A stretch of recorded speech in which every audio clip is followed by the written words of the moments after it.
اقتربوا بارك الله فيكم اقتربوا. بسم الله الرحمن الرحيم.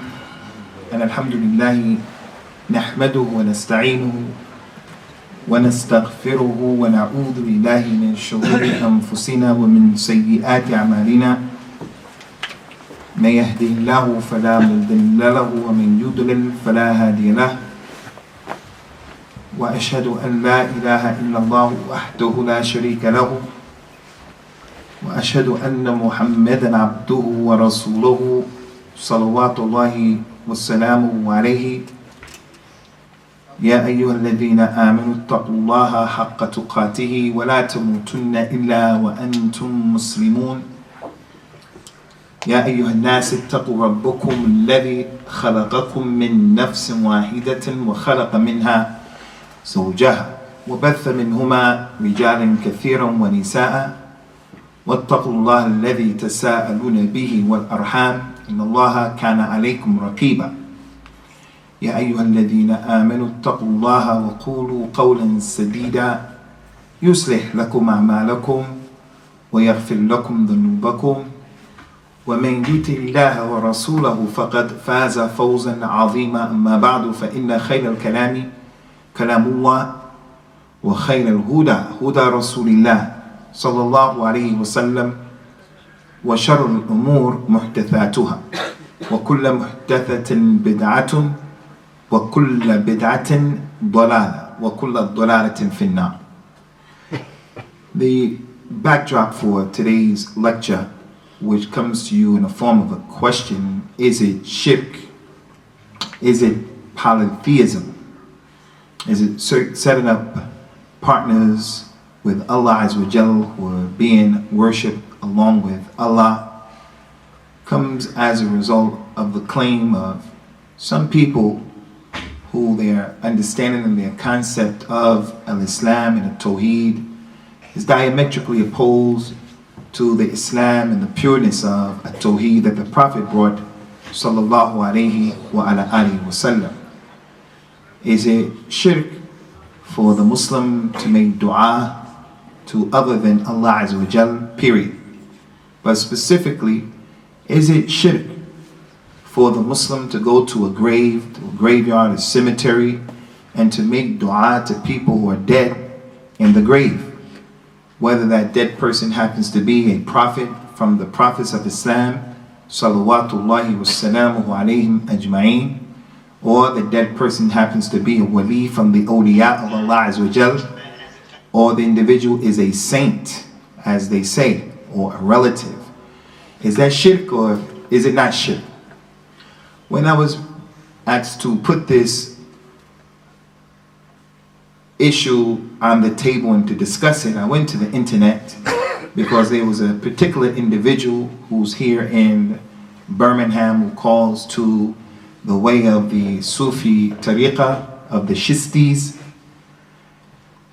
I listened to the talk that the person put across, and I was also amazed to a certain extent and shocked to see that on the page, is it shirk or grave worship in Islam? I was surprised to see that there were a lot of people who were making this claim. Even one of the people, he was an imam. I think he was doing the khutbah of al-Jammah because he was on the minbar. He spoke with an accent from the Caribbean, Trinidad or something like that. That's how his English sound. And he actually had the nerve and the audacity to tell the community on what appeared to be the Friday khutbah that as-Salafiyya is the most dangerous threat to al-Islam. Because evidently there were some people who were Salafi who were warning against making dua to dead people.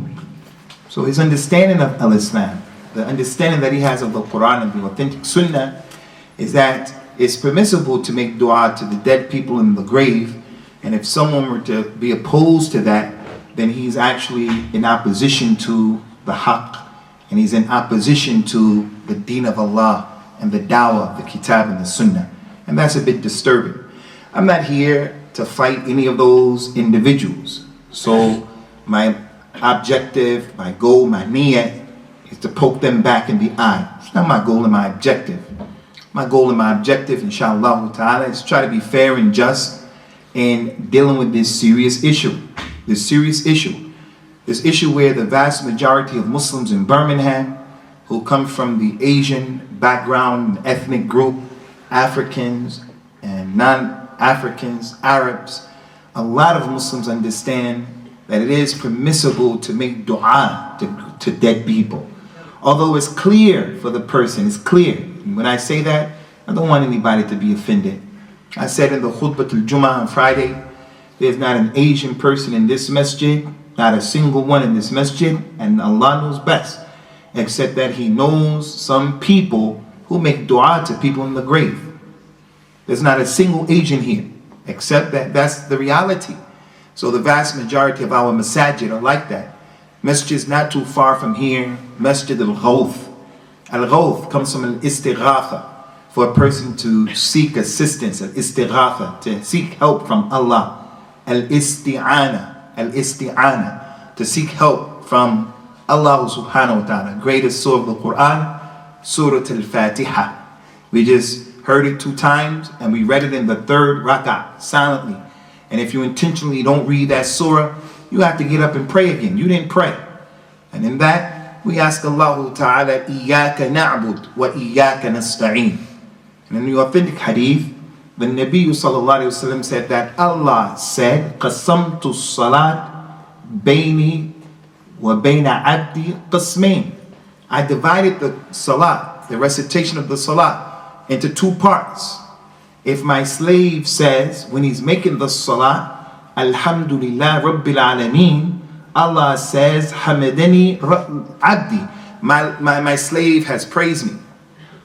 And if the slave says, Ar-Rahman Ar-Rahim, Allah subhanahu wa ta'ala says, Athna alayya abdi, my slave has exalted me. And if the slave says, Rabbil Alameen, if he says that, Allah ta'ala says, Majjadini abdi, my slave has made me majid, he has really given me the honor. And if my slave says, Iyaka na'bud wa iyaka nasta'een, Allah says, Hada bayni wa bayna abdi wa li abdi ma sa'ala. When the slave said, Oh Allah, we worship you alone and we seek your assistance alone, Allah says, this is between me and my slave. And I'm going to give my slave whatever he asks for.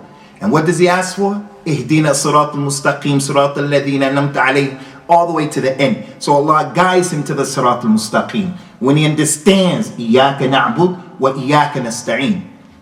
So an individual would take this ayat of the Quran and not bring a single proof from the tafsir of the companions or the tafsir of the tabi'een, radiyallahu anhum ajma'een, showing what they said. And what they said collectively was that the ayat clearly shows and it indicates the impermissibility of making dua to other than Allah. But the individual can come and he gives the tafsir of that ayat in a way that's foreign to the Tawheed that the Prophet brought, sallallahu alayhi wa ala alihi wa sallam. So the first thing that we want to mention, Ikhwani, in dealing with this issue is that our Nabi sallallahu alayhi wa ala alihi wa sallam, he went through a lot in order to prevent the people from making shirk with him and to prevent the people from making dua to other than Allah Azza wa Jal, especially as it relates to the graves, especially before he died, salawatullahi wa salamuhu alayhi, before he died, and everything that he said before he died, it deserves our attention even more because he's about to die. So he's telling the people things that they need to know because the time is close.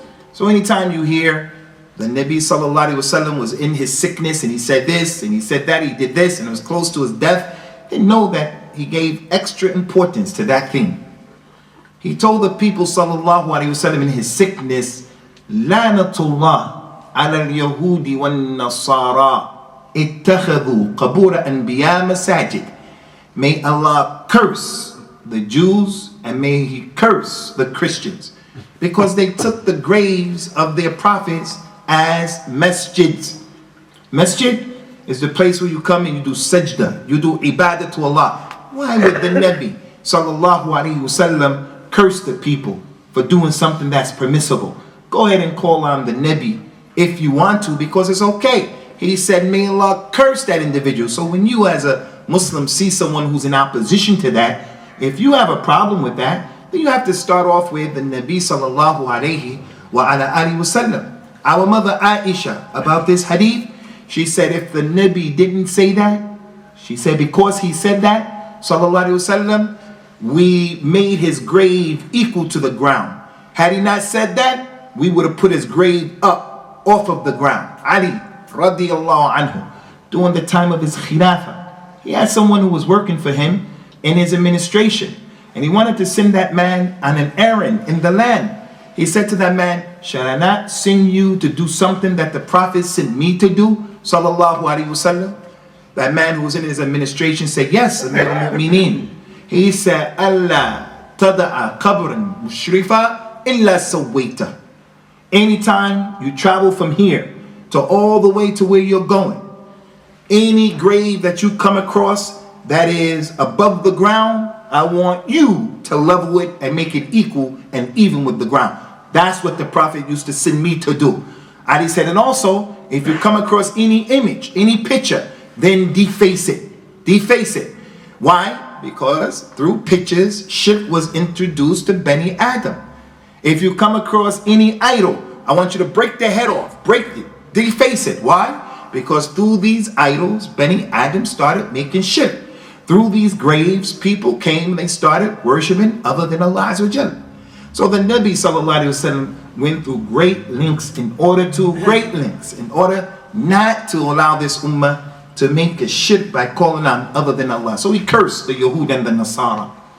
He said sallallahu alaihi wasallam when he was informed by our two mothers who had went to Ethiopia, and they made the hijrah to Ethiopia, and they saw that the kuffar of the Christians, they did all of this stuff with the graves, and they were worshiping the graves of their prophets and their messengers. Salama radiyallahu anha, and the other wife of the Nabi sallallahu alayhi wa ala alihi wasallam. They said to the Nabi, you know, these people used to make these graves for their prophets and their messengers, and they used to worship them. The Nabi sallallahu alayhi wasallam said, Qatil Allah al-Yahudu wal-Nasara. May Allah destroy them. In one hadith, he said, La'natullah. And he wasn't an individual who made La'natullah on people, except that they deserved it. They were doing some serious stuff. In this hadith, he said, may Allah destroy those individuals. Destroy them. Because, again, it is having a person making the means and the ways to make shirk with Allah. Now, many Muslims, our tasawwur, our comprehension, our understanding of Islam is different from the understanding that the Prophet brought sallallahu alaihi wasallam and the companions had.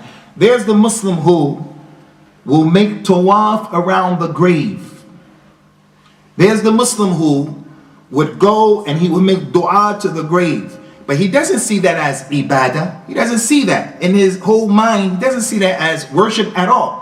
What he sees in his mind is, it's the spectacle of death that I'm dealing with here. I'm asking the dead person because of their great position to ask Allah. I know that they can't do it. I don't believe in them. I'm asking them to go to Allah because of their position with Allah. And I say, that's from a shaitan. That's from a shaitan. And that's shirkum billah. And that's because you don't need any middleman to go between you and Allah, number one. And number two, that type of worship, tawaf around the grave, dua, all of that stuff, there's no dalil for it. As a matter of fact, the scholars of the past, when they saw those hadith where the Nabi cursed these people, where the Nabi told us there's an etiquette that we have to have when we go to the graveyards, to the cemeteries. The Nabi told the people sallallahu alaihi wasallam about the cemeteries, لا تصلوا إلى القبور ولا تجلسوا عليها. Don't pray towards the grave and don't sit on the graves. Don't sit on the grave because it's disrespect to the dead person who's in the grave. And they have rights on us even after death. Even after death. Once a Muslim dies, you have to wash him, you have to give him his shroud, you have to make salat over him. You have to take care of his estate. That's wajib upon you. When you visit him, he has the right that you give him salams. Just as you give the salams to the living, he has a right. Haqqul Muslim al Muslim, six rights. One of them, you have to give him salams. So don't sit on his grave. And don't pray towards the graves. You can pray inside of the graveyard. Salatul Janazah. And Nabi prayed Salatul Janazah sallallahu alaihi wasallam inside of the graveyard for a lady who used to clean the masjid. When she died, they prayed Janazah on her in the masjid, and then they took and they buried her. The Nabi said, where is that lady? They said, she died yesterday, Ya Rasulullah. We made Janazah on her. He said, why didn't you tell me about it? Let's go. And he took him and he made the second Salatul Janazah when she was in her grave. But he didn't pray towards the graves with the niyat, the goal and the objective to do that. Point is, those scholars of Islam, like Imam Malik, he used to tell the people, when you go to Al-Madinah and you find yourself in Al-Madinah and you want to give salams to the Nabi sallallahu alaihi wasallam, you can give salams from wherever you are, right here. Allah has malaika flying around. Their creation, their purpose, their wadhifa, their job, when we say sallallahu alaihi wasallam, they take that salam to the Nabi, and Allah Azza wa Jal gives him life in a way that Allah knows reality, so that he hears that salam. But he can't respond back, sallallahu alaihi wasallam, as you're going to see. But he can hear that salam. He can hear that. So if you go to Medina and you want to go and see what the grave looks like, and Imam Malik used to tell the people, after saying assalamu alaikum wa rahmatullahi wa barakatuh, ya Rasulullah, and you say the same thing to his two companions, Abu Bakr and Umar radiyallahu anhuma. After that, and Imam Malik said, put the grave behind your back and make dua to Allah towards the Qibla. Don't you make your hands raised up like that and you're making dua to Allah and the grave is in front of you. He encouraged the people, he advised the people, get on the side, make the grave behind your back. Get to the right or the left of the grave and make dua to Allah wahdahu la sharika lahu. So is this from our religion?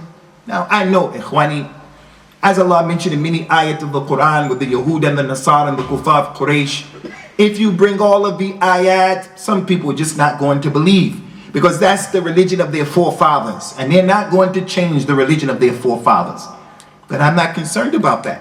What I want to do is, inshallah ta'ala, help you to understand this simple, easy issue, the middle course in this issue, the middle course. And it's not complicated at all. When I listened to the talk of this particular teacher, I was amazed, because he was saying things that we don't disagree with. He took the ayah, Iyaka na'budu wa iyaka nasta'een. You are the one we worship and you're the one we seek your assistance. And he wanted to show how in the Quran and the Sunnah, other people, you can seek their assistance. We don't have a problem with that. The Quran and the Sunnah allows us to make istighatha with other than Allah. The Quran and the Sunnah allows us to make isti'ana with other than Allah. The Quran and the Sunnah allows us to make the su'al, the mas'ala. You ask someone other than Allah. The religion allows us. So you don't have to bring all of those ayat and those ahadith. Allah Ta'ala mentioned about Musa and what happened with the man from Bani Israel. He was fighting one of the men from the Egyptians. And when Musa went by, the one from Bani Israel sought the assistance of Musa. And Allah used the word istighatha. فَاسْتَغَاثَهُ الَّذِي مِنْ شِيعَتِهِ عَلَى الَّذِي مِنْ عَدُوِّهِ. And Allah used the word that the one who was from the group of Musa, the ethnic background of Musa, the Jammah of Musa. Musa is Hebrew. The other Hebrew, he made istighatha, asking Musa, save me, save me. We believe this is permissible. Allah mentioned in the Quran, someone is in the water and he's drowning and he say, yo, save me, save me. You can say this is permissible, it's normal, natural. If you don't do that, something's wrong with you. So we believe in that. The brother is bringing all of these ayat, وَتَعَاوَنُوا عَلَى الْبِرِّ وَالتَّقْوَى. Cooperate with each other on a taqwa. We believe that. Allah told us to do that. Someone brought a camera, someone put this microphone here, someone is being the muqaddam to allow the speaker to speak, someone brought me here in the car. We're cooperating on al-birr wa taqwa. People are paying the rent and paying the electricity bill, the water bill in the masjid. All of that is mutual cooperation. Isa ibn Maryam, salawatullahi wa salamuhu alayhi, he said to Bani Israel with him, who's going to be from the Ansar of Allah? The Ansar of Allah, who's going to help me to spread the religion? Now if I wanted to misconstrue ayats, I could take that ayat and say, so Allah needs help.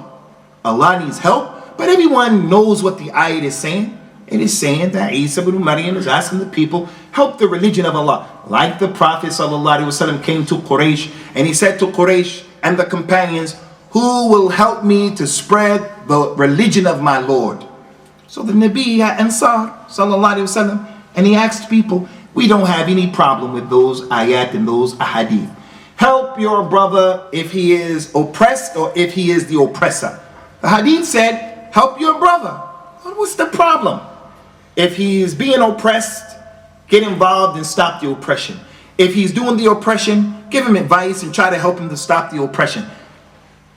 Khwani, some things are so clear that when you try to explain them, you muck up the water. None of you truly believes until he loves for his brother what he loves for himself. So you want to explain, what does that mean? None of you truly believes. Maybe that part it needs some explanation, because someone may think that you are kafir if you don't love for your brother. But when you come, no one truly believes until you love for your brother. Well, the word love, love is too well known. Don't try to explain it or you're going to confuse it. Just leave it. Love is love. That's how you explain it. So these ayat and these issues, they're self-explanatory and we're not against them at all. But in order to seek the istighatha, in order to seek the isti'ana, in order to make a su'al to someone, you only can do that with some conditions. And if you don't look at it like that, then you're making a problem. Because I agree, if you read certain ayat and you just take them by themselves, you'll be misunderstanding the religion. You have to read these ayat with the other ayat. Allah told the Prophet sallallahu alaihi wasallam, "Innaka la tahdi man ahbabta." You don't guide and you can't guide those who you love. That's what Allah said in the Quran. So a person says the Nabi can't guide at all. He doesn't guide at all. And then the other ayah said, وَإِنَّكَ تَهْدِي لَصِرَاطٍ مُسْتَقِيمٍ صِرَاطِ اللَّهِ. Verily you do guide to the Sirat al-Mustaqim. One ayah said you don't, the other one said you do. So we have to put them together and harmonize them with an explanation that's plausible. Many ayat of the Quran are like that. إن الذين آمنوا والذين هادوا والنصارى والصابئين من آمن بالله واليوم الآخر من آمن بالله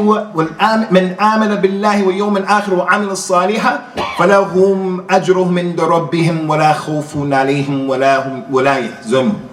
Those people who believe, the Jews, the Christians, the Sabi'in, those people believe in Allah on the last day and they do righteous work, they won't be afraid Yawm al-Qiyamah, they get the reward from Allah. Someone reads that ayah and comes and says, the Jews and the Christians are our brothers because of that ayah.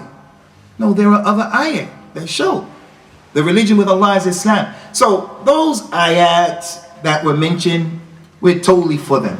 We're totally for them. But in order to make istighatha with someone else, in order to seek help from someone else, in order to make dua and ask someone to do something for you, there are conditions that have to be there. 3 conditions. And if any one of these conditions are not there, you're making shirk with Allah Azza wa Jalla. And before I do those 3 conditions, let me just say, before these 3 conditions, inshallah, you should know something. That the Nabi sallallahu alaihi wasallam told Abdullah ibn Abbas, hey young man, if you ask only of Allah. And if you make isti'ana, only make isti'ana from Allah. The Nabi sallallahu alaihi wasallam will take the bay'ah. The man, Auf ibn Malik, will come. He says, I want to accept al-Islam. Would you take the bay'ah from me? The Prophet said, yes, I take the bay'ah from you. He used to take the bay'ah and mention different things to people. I take the bay'ah from you that you give nasiha to everybody who you meet. I take the bay'ah from you that you don't make shirk with Allah, you don't kill your children, you don't steal, you don't commit zina. He will give the bay'ah on different things. On this particular occasion, Auf ibn Malik, the Prophet said, Bay'atuka ala la tas'al an-nas shay'a. I give you the bay'ah that you shouldn't ask the people for anything. Don't ask for anything. Don't ask for a ride from point A to point B. Don't ask to borrow money. Don't ask someone to come to help you fix up your house.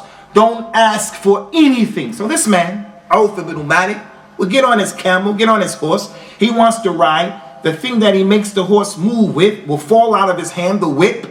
the whip, he wouldn't say, Akhi Abu Ibrahim, can you pick it up and give it to me? He would get off of the thing and get back on his camel after picking it up. The man would say, all you had to do was ask me. He would say, I gave the bay'ah to the Nabi sallallahu alaihi wasallam not to ask people anything. Because if you don't ask people, if you don't ask them, they'll never be able to come back and say, don't you remember what I did for you? You owe me. You owe me. He did something for you. Now he says to you, hey, I need a ride to London because my mother's coming, my sister's coming, my father, I need to not ride to London. You say, but I got to work today. He said, but don't you remember what I did for you? And you feel that uneasiness that it wouldn't have been there if you never asked him in the first place.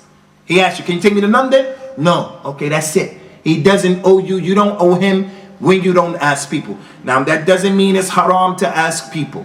We need each other. We need each other. I know myself, I can't speak for any of you. I can't speak for any of you. If I didn't have Allah and then my wife to cook for me, I'll be in trouble. I need her to cook for me, because if she wasn't there, I would be in trouble. Many of you are like that in other aspects of your life. So Islam is not saying you can't ask people. Islam is saying you can only ask people when there are three conditions. Any one of them are gone, you are committing shirk with Allah. First condition. The first condition is you can seek someone's help, the assistance, and ask them when they have the ability to help you. If they have the human physical ability, if they don't have the ability and you were to ask them for something they don't, it's beyond their ability, you're making shirk. You're making shirkum billah. Allah Azza wa Jal mentioned in the Quran, وَإِن مِّن شَيْءٍ إِلَّا عِنْدَنَا خِزَائِنُهُ وَمَا نُنَزِّلُهُ إِلَّا بِقَدْرٍ مَعْلُومٍ. There is nothing except that is proportion. The thing itself is with me, with my treasures, and I send it down according to what I want to send it down. So from Allah's treasures are the children that are on the face of the earth. Only Allah is going to send children to people and no one else. Al-Hidayah. Allah sends al-Hidayah or guidance down. He gives it to some and He doesn't give it to other people. Rasulullah sallallahu alaihi wasallam can't guide anybody unless Allah allowed him to guide that individual. Someone wants a baby, he can ask someone else, help me to get a baby, make my wife have a baby, meaning you're going to do some dua, you're going to make it just happen. If you do that, you ask someone who doesn't have the ability, then you're making shirk with Allah. I don't care who you want to ask. Yawm al-Qiyamah, Allah said about Yawm al-Qiyamah, La yastaqdimunahu sa'a. They can't make it come up and they can't delay it. All of Bani Adam. It's only in Allah's hands, and that's it. That's the first one. Concerning this point, Ikhwani, there are many ayat of the Quran that deal with this in many ways. We don't have the time just to deal with two of those ways, but we'll just bring one way to the table that Allah mentioned consistently in the Quran, showing that if a person doesn't have the ability to do something and you call on them other than Allah, then you're committing shirk. And He did it in this way by using the weakest creatures from the creation, by giving similitudes, al-amthal, examples. Allah Ta'ala mentioned in the Quran, Ya ayyuhan nas, duriba mathalun fastami'u lahu. Inna alladhina tad'una min duni Allahi lan yakhluqu dhubaba walau ijtama'u lahu. وَإِنْ يَسْلَبْهُمُ الذُّبَابُ شَيْئًا لَا يَسْتَنْقِذُوهُ مِنْهُ ضَعْفَ الطَّالِبُ وَالْمَطْلُوبُ. Look at this example. The eloquence of the Quran. All mankind, not just Muslims, all mankind, a similitude, an example has been given to you. Listen to it. Verily those who you call on other than Allah, they can't create a fly. And if they all came together to create the fly, they never would be able to do so. And if this fly were to take something from them, they wouldn't be able to get it back, whatever the fly took for them. Allah said the fly is weak, and the ones who are trying to do something to or with the fly, they're also weak. So it goes to show. The fly, as a creature, is nasty. He's always flying around nasty stuff. He comes and he puts his feet and his body on your food. Wherever he was at, you're eating that stuff. And you can't stop him from coming He goes on your nose. You can't do anything about it if Allah didn't want it to happen. Allah said, those who you call on other than Allah, you're weaker than this.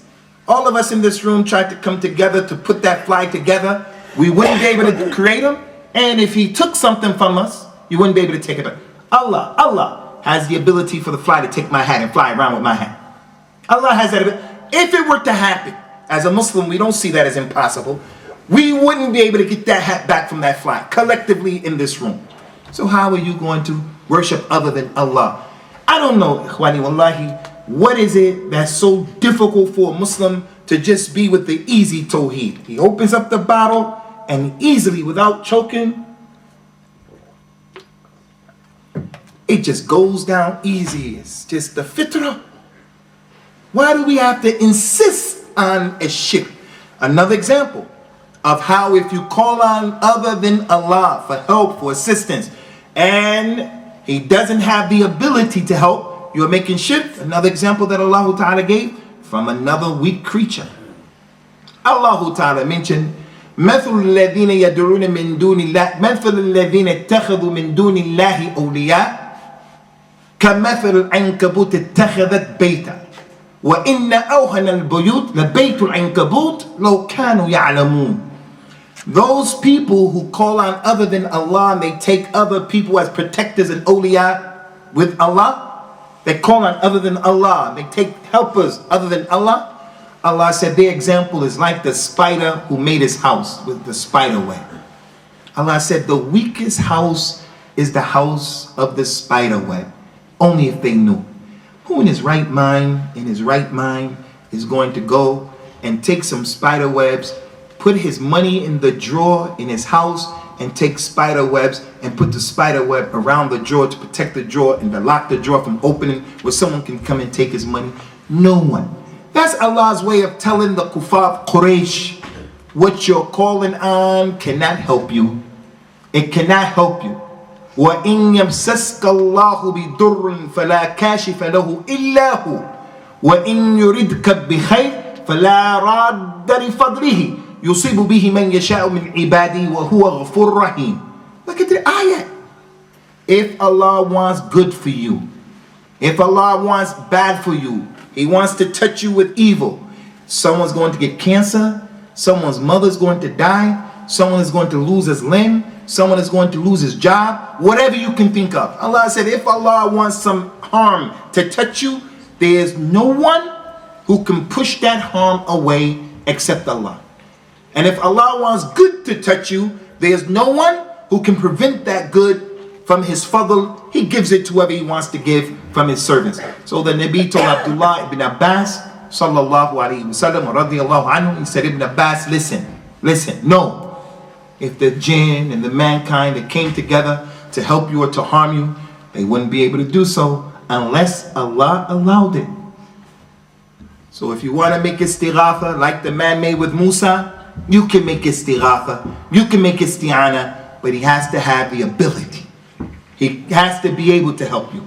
Number two, if he can't help you, you're making shirk. Asking the Nabi right now, sallallahu alayhi wa sallam, Ya Rasulullah, help me to get married. You're making shirk. Number two, the one who you're asking, he has to be from the living. He can't be from the dead. If he's from the living, you can ask him because he's alive. But if he's dead and you ask him, you're making shirk based upon the Quran and the Sunnah. Now, all of those ayat help each other. Istighatha, isti'ana, the su'al, the mas'ala, no problem. But he has to be alive. He has to be on the face of the earth with life in him. Not the hayat of the barzakh, the hayat of dunya, because of the ayat of the Quran. Allah Ta'ala mentioned in one of the many ayat, وَالَّذِينَ تَدْعُونَ مِن دُونِهِ لَا يَمْلِكُونَ مِن قِطْمِيرٍ إِن تَدْعُوهُمْ لَا يَسْمَعُوا دُعَاءَكُمْ وَلَوْ سَمِعُوا مَا اسْتَجَابُوا لَكُمْ وَيَوْمَ الْقِيَامَةِ يَكْفُرُونَ بِشِرْكِكُمْ وَلَا يُنَبِّئُكَ مِثْلُ خَبِيرٍ. Listen to the ayah. Those people you people are calling on other than Allah, those people you're calling on, making dua to other than Allah, they don't possess the ability to do anything. Qitmir is the date, the seed of the date that you pull out, that little string. They don't even have that much. They can't pull it off of the date. They can't put it back on the date. They can't help you. They can't help themselves. The ayah said, if you call on them, they can't hear you. And if they have the ability to hear you, they won't answer your dua. And Yawm al-Qiyamah, they're going to free themselves from you and your shirk. They're going to free yourselves. So look, people in the grave right now, they can't hear us. Sometimes they can hear. When they're going to be buried, they can hear the footsteps of the people walking away. So they can hear, but you can't say to them, yo, what's going on down there? You're right down there, describe to me what's going on. You can't say that. And whatever they hear from you, they can't say anything back to you. The Nabi sallallahu alayhi wa sallam, as I told you, he can hear sometimes. Can he hear everything? La wallahi, he can't hear everything. Can't hear everything. He hears our salams, sallallahu alayhi wa sallam. And he can't give salams back. He doesn't give salams back. And Yawm al-Qiyamah, those people who people call on other than Allah, they're going to free themselves from the shirk that the people made.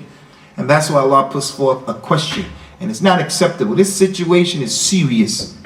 Look at the question that Allah Ta'ala puts forth. وَمَنْ أَضَلُّ مِمَّنْ يَدْعُ مِنْ دُونِ اللَّهِ مَنْ لَا يَسْتَجِيبُ لَهُ إِلَى يَوْمِ الْقِيَامَةِ وَهُمْ مِنْ دُعَائِهِمْ غَافِلُونَ وَإِذَا حُشِرَ النَّاسِ كَانُوا لَهُمْ أَعْدَاءً وَكَانُوا بِعِبَادَتِهِمْ كَافِرِينَ.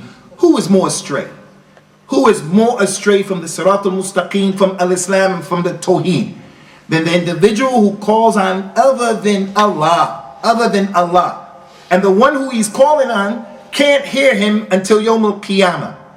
And concerning his dua, the individual who's in the grave, the one who's dead, he's not even aware of what the man is saying. Allah said, Yawm al-Qiyamah, when they gathers all of them together, the ones making dua, the ones in the grave, when they're gathered all together, the ones who are in the grave are going to free themselves from the individuals who are making dua to them. So look at the double trouble that's going on, double jeopardy. You're making dua to someone who can't hear you and he can't help you until Yawm al-Qiyamah. And number two, the one who you had hope in is going to come Yawm al-Qiyamah and free himself from you. So if the individual is dead, it's not permissible to call them for anything. But if they're alive, you can say, help me against them, help me with that, give me this, I'm seeking assistance with you, help me against us. It's permissible. Number three, and the last point, Ikhwani, he has to be able, he has to be alive, and he has to be present. Hadir. You know how people say Hazir Nazir? Hadir means present. He has to be present right there. You can't be here in Alam Rock and he's in Timbuktu and you say, Ya Sheikh, Ya Sheikh. If you do that, you're making shirk. Unless he's on the telephone, you're connected on the telephone, you're on the Skype, no problem. We're not talking about that. We're talking about an individual that I had experience with after being a Muslim. Being on Christianity and coming into Al-Islam. The person comes into the door of Al-Islam only to open up the window and to jump out of the window on his head. What's the benefit of that? To travel all the way from America to Sudan to look for some special sheikh who you're going to make dua to? I'm discussing and debating. As a new Muslim, another brother was much older than me, and the debate and discussion became heated. If it kept going the way it was going, it could have led to violence. Because that's how upset he was. That's how upset I was. I'm a new Muslim, and you're not going to tell me that sheikh can hear us right now. We're in Medini, in Sudan, and the sheikh is in Darfur, 900 kilometers away. Over 900 miles away. In Sudan, Ikhwani, like in Pakistan and Mirpur, the lights go off every day. Every day. If you have a generator, you just start the generator up, or you have a candle, you light the candle, that's it. As we were arguing and debating, the lights went off. He said, Allah, Allah, it's from the sheikh. It's from the sheikh. I said to him, I didn't say that to make you laugh. I said to him, Anta kafir. You are kafir. He's the only person I made takfir of. It wasn't my job to make takfir of him. I want to untakfir him here today. It wasn't my job to make takfir of him. I'm a new Muslim. Who am I to make takfir? And for your information, one of the greatest scholars of Islam is an Imam Muhammad ibn Ali al-Shawkani from Yemen. He used to be Shia. He used to curse companions. He was affected by the da'wah of Muhammad ibn Abdul Wahhab, rahimahumullah, and he got on the Sunnah, and he became a scholar of an ijtihad, and he was against the taqleed and against the shirk. He said in the book that he wrote about different personalities, it's called Al-Badr al-Tali'. He wrote in that book, he brings biographies of different scholars from the 7th century up until his time. He would write in that book, I want to take back my takfir that I made about people. Because he used to make takfir of people when he got on the Sunnah. He used to write letters to the followers of Muhammad ibn Abdul Wahhab. After the death of Muhammad ibn Abdul Wahhab, they were tough on some issues. They would make takfir of people if you didn't put the grave down because of the dalil. They were tough on Tawheed, serious about Tawheed. He would write them and say, don't make wholesale takfir of the Muslims like that. So if you make a mistake about some position, whatever, no problem. I want to, in front of you people, and Allah is my witness, untakfir that man. But what he was saying was kufr. And I couldn't believe it. You know that the electricity goes off multiple times in the day. How in the world do you believe that the Sheikh 900 miles away has something to do with that? Allah Ta'ala mentioned in the Quran, يَعْلَمُ مَا بَيْنَ أَيْدِيهِمْ وَمَا خَلْفَهُمْ وَلَا يُحِيطُونَ بِشَيْءٍ مِنْ عِلْمِهِ. Allah knows what's in front of them and what's behind them. And they don't know anything about what is muhit with Allah. The voices of the dunya, only Allah knows all of the voices. Only. Here you think that some other individual can hear you saying something. He's all the way over there in Dadyab, and you're here, and you say, Ya Sheikh, and you believe he can help you? That's shirkum billah, shirk, kufrum billah. He has to be present. Has to be present.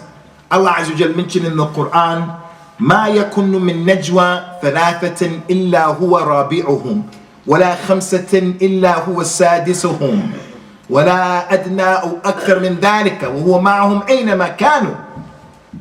The najwa. Learn this word, inshallah, in your vocabulary, your Islamic Arabic vocabulary.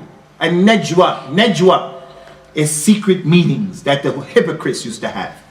The hypocrites, they used to come up with plots and plans against the Muslims and Islam. So under the cover of the darkness of the night, 2 of them, 3 of them would come, and they would be alone, and they would start making plots and plans, having najwa, secret meetings. Allah said these hypocrites never have a secret meeting, a najwa, except if they're 3, Allah is the 4th. If they're 5, Allah is the 6th. They never less than that, more than that, except that Allah is with them wherever they are. He hears, He sees. He's with them in His ability to hear. He's with them in His ability to see. He's with them in that His knowledge is encompassing everything. Only Allah is with everyone like that and hears everything. If you are an individual who makes dua to someone who is not here, you want to seek the assistance of someone who is not here. Help me, help me, help me, help me. Now if the niyat of the person is not to make istighatha, it's not to make isti'ana. She just says that.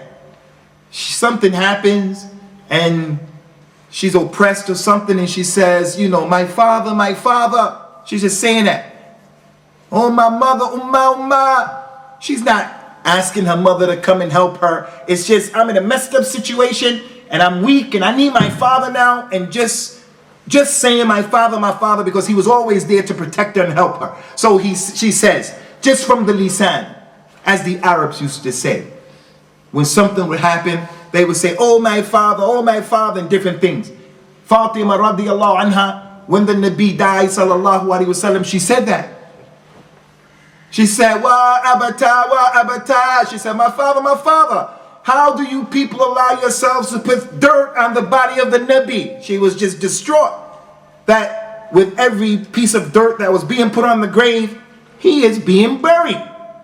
She didn't say, oh my father, help me. She didn't mean it like that. And this is something that's from the tongue of Islam. The Muslims say, Wa Islama, Wa Islama, oh Islam, oh Islam. Meaning, Islam is being attacked from every corner. So the Arabs would say that as a form and a way of expressing yourself at that particular time. So those three conditions, ikhwani, they're simple, they're easy. Let the world know. As people of the Sunnah, inshallah, who want to practice religion according to the Salafiyah that the companions were upon, radiyallahu anhum ajma'een, we believe you can make istighatha, you can make isti'ana, you can make su'al, you can make dua, ask someone, you can do all of that. If the individual has the ability to help you, if the individual is alive, if the individual is present with you, or if he's far away, there's something connecting you, telephone, mobile phone, Skype, something like that, then there's no problem, no problem. As for any of these being absent, then you're committing shirk. That's how simple and easy this topic is. It is the pure milk, the halib safi, that when you have a baby, you put that baby on the pure milk of the mother. You don't take that baby and give that baby pig's milk. Although, wallahi, pig's milk is better for the baby than to connect them to someone who's in a grave. Because although he may get sick with that pig's milk, and although the idea is nasty and it's messed up, what is worse is someone making shirk with Allah. So we'll come up with things in our culture. Pig's milk. Pig's milk? Where does that come from? We do this because it comes from somewhere. We don't like the pig. All right. We should come up with something for shirk. Why isn't there something for shirk? When the word shirk is mentioned, something about shirk, something big, we should be doing something. No, because we have it kind of backwards. The pig, zina, khamr, all of these things are big, so we do different things. But when it comes to shirk, it's not so big. Although the shirk is the one issue that Allah Azza wa Jal is not going to forgive. Allah Ta'ala mentioned, and we finish with this, إِنَّ الْمَسَاجِدَ لِلَّهِ فَلَا تَدْعُوا مَعَ اللَّهِ أَحَدًا. The masajid for Allah, don't make any shirk with Allah. The Prophet being buried in his masjid, sallallahu alaihi wasallam, happened after his life. And when it happened, there were those from the companions who made inkar against it. They weren't happy with it. But the leader did it, and all they can do is give advice. And they, radiyallahu anhum, never went to that grave and made dua to the Nabi sallallahu alaihi wasallam. What happened with the people of Al-Kahf, of the cave, making a grave to worship those people who were in that grave, and they wanted to do that, the religion of the people before us, their legislation is not a religion for us. When their religion goes against our religion, their legislation is rejected. Wala karama. So it's a simple issue. Ummah al-Islam, At-Tawheed, At-Tawheed. Be people who are simple on the Sunnah. Be people who are simple on the Sunnah, and don't be of the people who have to insist that we make shirk with Allah. As Allah described the kuffar Quraysh. وَإِذَا ذُكِرَ اللَّهُ وَحْدُ اشْمَأَزَّتْ قُلُوبُ الَّذِينَ لَا يُؤْمِنُونَ بِالْآخِرَةِ وَإِذَا ذُكِرَ الَّذِينَ مِن دُونِهِ إِذَا هُمْ يَسْتَبْشِرُونَ. If Allah is mentioned by himself, worship Allah alone, they become enraged and angry and upset. But when those are mentioned other than Allah, along with Allah, lo and behold, they become happy. They become happy. Worship Allah Azza wa Jal wahdahu la sharika lahu. We'll open up the floor, inshallah ta'ala, ikhwani, for any questions that you brothers may have. And I want to repeat and reiterate what I mentioned a while ago. There are many dangerous groups in Islam. They pose a danger to Muslims and non-Muslims. Many internal groups that are dangerous to Islam. I believe, as Shaykh al-Islam ibn Taymiyyah said, the single most dangerous group is not the Khawarij, the Muslims who believe you can blow this one up and kill this and make takfir and fight up. La. Shabab, all of that stuff, Aqeedah. He said they're not the most dangerous because these people will hit you and kill you if they disagree with you. If they disagree with you, they will fight you and kill you. He said they're not the most dangerous. He said the most dangerous group are the Sufis. Not because they're bad people, but it's just what they believe in. Not all Sufis believe, but from the beliefs of the Sufi is Al-Hulul. Allah is everything and everything is Allah. The dog is Allah, the pig is Allah. Not all of them believe, but this came to the Muslims through the Sufis. The Sufis believe that with enough dhikr, you can become Allah. With enough dhikr, you can transport yourself to another place. That's what they believe. Some of them believe in the taqdees of the ashkhas, making personalities muqaddasa, above human. He's sitting on the axis of the world. He makes the world go round. He makes the dua. He answers the dua. You're the murid. Suspend your intellect and be a slave in front of the sheikh. La wallahi, I can't be the slave in front of my mother, my father, the sheikh, nobody. I have to be the Abdullah. I'm going to respect my sheikh big time. I'm going to respect my mother, my father big time, my uncles, my elders big time. But slave, la wallahi, I'm Abdullah. That's why it's the most beloved name to Allah. Abdullah, Abdurrahman. Sufism, ikhwani, not all Sufism, it was the tariqah, the madhab, it was the Jammah that when the kuffar went into the Muslim lands, it was the Sufis who said, let's go to the Zawiyah and just make dhikr and let them do what they want to do with their dunya. No jihad, we got to make jihad of ourselves. Let them steal your water, let them steal your land in the Muslim world. It was the Sufis telling Muslims these types of things. It doesn't mean, as Shaykh al-Islam ibn Taymiyyah said, from the Sufis are some who are religious and righteous. No doubt about that. They are religious and righteous. And they are better than a lot of people who are not Sufis. That's what he said, and we have to be fair about that. Some of them have akhlaq, some of them have knowledge, some of them have a zuhd, and so forth and so on. Not all of them are the same, but these ideas and these concepts that I'm giving to you right now came from these people. And worse than that, other stuff other than that don't work. Just disconnect yourself from the dunya. And from them is this heinous crime, this terrible crime, connecting the people to dead people, connecting the ummah to dead people, worshiping people in the grave. Is from the major sins, and it's the major sin, it's the major kufr that would take a person outside of the fold and the realm of Islam. May Allah Azza wa Jalla establish our feet on the Sirat al-Mustaqim and on the Kalimah of Tawheed, and may He subhanahu wa ta'ala put us on the Aqeedah of Ahlul Hadith, the likes of Abu Bakr and Uthman and Ali radiallahu anhum, and those Ummah of Islam, those A'lam who came after them. Wallahu a'la wa a'lam. What time is Salat al-Isha? 1:15. Okay, Ikhwani, if you brothers have any questions concerning the lecture, inshallah, you could put your question forward. Aywa, Abu Ibrahim. Sorry, Sheikh. Salam alaikum. The Sufis, they use the fact of the various narrations of the companions who seek blessings from the items of the Prophet ﷺ, and they would wash themselves, etc., or seek blessings to the items that belong to the Messenger ﷺ. And they will then say that when we go to the tombs of the dead, because they are close to Allah, Allah subhanahu wa ta'ala sends down blessings down upon that tomb. That's why we take the dust, we take the dirt back home with us, etc., rub it on ourselves, etc. How do we counter? It's a good question. It's an intelligent question. It's a shubha that these people have. It is a fact that Khwani, that we have this issue. I taught you the word najwa. Akhi Abu Yusuf, what is najwa? Secret meetings. Huh? Secret meetings. Secret meetings. Good job.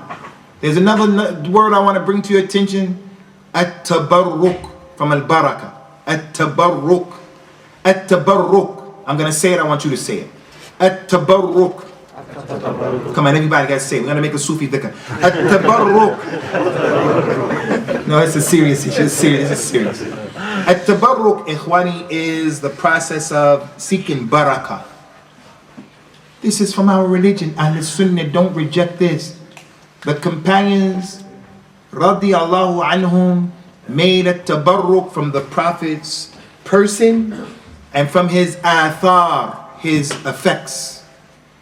He makes wudu, they take the wudu and put it on themselves. They take his sweat, sallallahu alaihi wasallam, and put it in the qarura, and they use it for itr, for their children on Friday.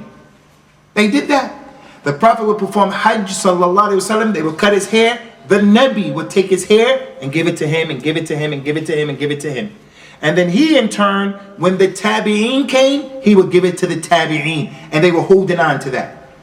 The Nabi sallallahu alaihi wasallam's daughter Zainab died. They washed the body, put her braids and 3 braids. The Prophet came to the grave and said, which one of you men did not have relations with your wife yesterday? He said, me. He said, me. The Prophet said, okay, you get in. You put in the grave. He took off one piece of his clothing and said, bury this with her. For Tabarruk, the munafiq, the chief of the munafiq, he came to the Nabi sallallahu alaihi wasallam. They wanted the Prophet to pray over him for Tabarruk. His son came, said, pray over my father, pray over my father. For what Tabarruk? A man saw that someone gave the Nabi a nice thobe, a shirt. Nice. This man knew the Nabi never says no. That man said, hey, Ya Rasulullah, can I have your shirt? He needed it. The Prophet gave it to him. The Prophet left. The people came and said, yo, why did you do that? You knew he needed it, and you knew he wasn't going to tell you no. The man said, wallahi, I didn't need it. I didn't ask for it because I need it. I just want to be buried in it. So the companions did a tabarruk with his spit, with his sweat, and with his clothes. As for tabarruk with his urine, it's not authentic. That the lady drank his urine is not authentic. That they drank his blood. Some scholars said it's authentic, but it appears it's not authentic. Abdullah ibn Zubayr is not authentic after he did it hijama. So I tell you right now, if there was a cup that's been handed down through the ages and that cup came into your possession and it was from the Nabi, I say we're going to protect it and we're going to take it with honor and we're going to rub it with the Nabi because they only did it with him. After him, Abu Ibrahim, not a single companion did that with Abu Bakr, Uthman, and Ali. Not a single one. Not a single one. And they're from the awliya. Some of them had dua that was mustajab. Some of them had karamat used to happen at their hands. Not a single person came and did a tabarruk with a single companion after the Nabi. So that's from his khasa. It's only for him. The second thing, ikhwani, is we can get a tabarruk from the righteous people who are living. How? We get a tabarruk by coming to the class of the sheikh. And the malaika come down. And the sakina comes down. The knowledge that he's giving. The dua that he's making. We'll get tabarruk for that. We get a tabarruk from people in the grave. And that when we go to the grave, we ask Allah Azza wa Jal, Ya Allah, this is your slave. They were really this and that. And you're following the sunnah. As a result of following the sunnah in the ziyarah of the qubur, you get some blessings. As for picking up dirt, eating dirt, rolling around in the dirt, making tawaf, making dua, there's no dalil for that. Barakallahu feekum. Ahi. Assalamu alaikum. Jazakallah for your time, akhi. Say that there's a mosque which is next to you and they are known for doing shirk, and you want to pray behind them, say for Salatul Fajr, because the other mosque will be far from you. Is that permissible or should you just stay away from it? People who are confronted with the problem of having a masjid where the imam of that masjid is calling to shirk and kufr, it's a big problem. First of all, let me tell you, ikhwani, from the usul of a salafiyah that all of the ulama put in the books that tell us about the minhaj al-salafi, all of them, from the usul and the foundations and fundamentals of this religion is people of the sunnah pray behind every single Muslim, no matter what his bid'ah is, as long as the bid'ah isn't one of a shirk, one that takes you out of Islam. If it's one that takes you out of Islam, then we don't pray behind those individuals. You don't pray in that masjid. You have an excuse not to pray in that masjid, even if it's right next door to you. You have an excuse. So if you know that that imam, he believes in this stuff of kufr and shirk, you have an excuse with Allah Azza wa Jal. You have an excuse with Allah. You don't have to attend and don't worry about it. But it's not your job to go up to an imam who you don't know his situation and say, hey, what do you believe? Don't test people like that. If you know with yaqeen, this is what they believe, then don't do it. Don't pray janazah behind them. Don't pray behind them. Because that imam is doing something of shirk and kufr. Shirk and kufr. Now, our relatives who are brewis, The regular relative who believes in this nonsense. You go to his house and it's time for salah. Do you pray behind him? I say pray behind him. He's ignorant. He doesn't know. He's jahil. He doesn't know his religion. Just like the Shiite person who curses the companions. He just thinks that is the religion. He doesn't know. So pray behind them in their homes. Don't make a big stink about it, a big deal. I have to pray. Don't do that. Don't do that. As for the janazah that takes place and your uncle is going to be buried and the janazah is going to be prayed in their masjid, if you can stand strong and not pray behind them, then do it. Don't pray behind them and don't disobey Allah because of the creation.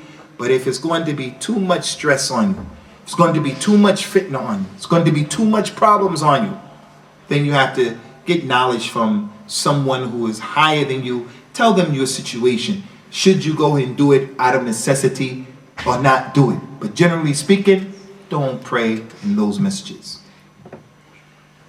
Any more questions, Ikhwani? Another thing is, I'm not saying that because this is like a football game. Birmingham City, they're Birmingham City, and we're Aston. So we don't want to pray with them. No, I'm not saying that for that. This is our religion. This is our religion. The religion necessitates that you not make salat behind people who this is their situation. When they're leaders of that dalala and that dawah and they know what they're doing and talking about. As for the regular people, then it's a different story, inshallah. Aywa. Any more questions, Ikhwani? Little man, Yusuf. Oh, you're not Yusuf. What's your name again, boy? Abdul Ahad. Abdul Ahad. Fadda. It's a nice name. When you said that we're not allowed to pray behind graves, how about if the Qibla is facing with the graves off? No doubt about it. You can rest assured, Abdul Ahad, that there are some graves between us and the Qibla. From here to Mecca, there are a lot of graves between us and the Qibla. So that's part of the meaning of the ayat. فَأَيْنَمَا تُوَلُّوا فَثَمَّ وَجْهُ اللَّهِ. Wherever you turn, there is the face of Allah. We don't have anything to do with those graves being in front of us. We don't even know about them. And they're not our goal, and they're not our intention. So no problem. No problem at all. As for the masjid that has a grave inside of it, then don't pray in that masjid at all. Don't pray in it at all. But what about the Prophet's masjid? It has a grave in it. Okay? Sallallahu alayhi wa sallam. First of all, Allah Ta'ala mentioned in the Quran, وَمَا كَانَ رَبُّكَ نَسِيًّا. Your Lord wasn't forgetful. Allah knew in the future there was going to be a grave in that masjid. And yet He allowed us, when we travel, that's one of the masjids we can travel to. So Allah allowed us. Number two, that grave was not always in the masjid. Sallallahu alayhi wa sallam's grave was introduced after the death of the Nabi and at the end of the time of the companions. And the companions, they said don't do it, and they advised the leader. The Tabi'een, they said don't do it, and they advised the leader. But the leader decided to do his own thing, and the Muslims just had to listen. They just had to listen.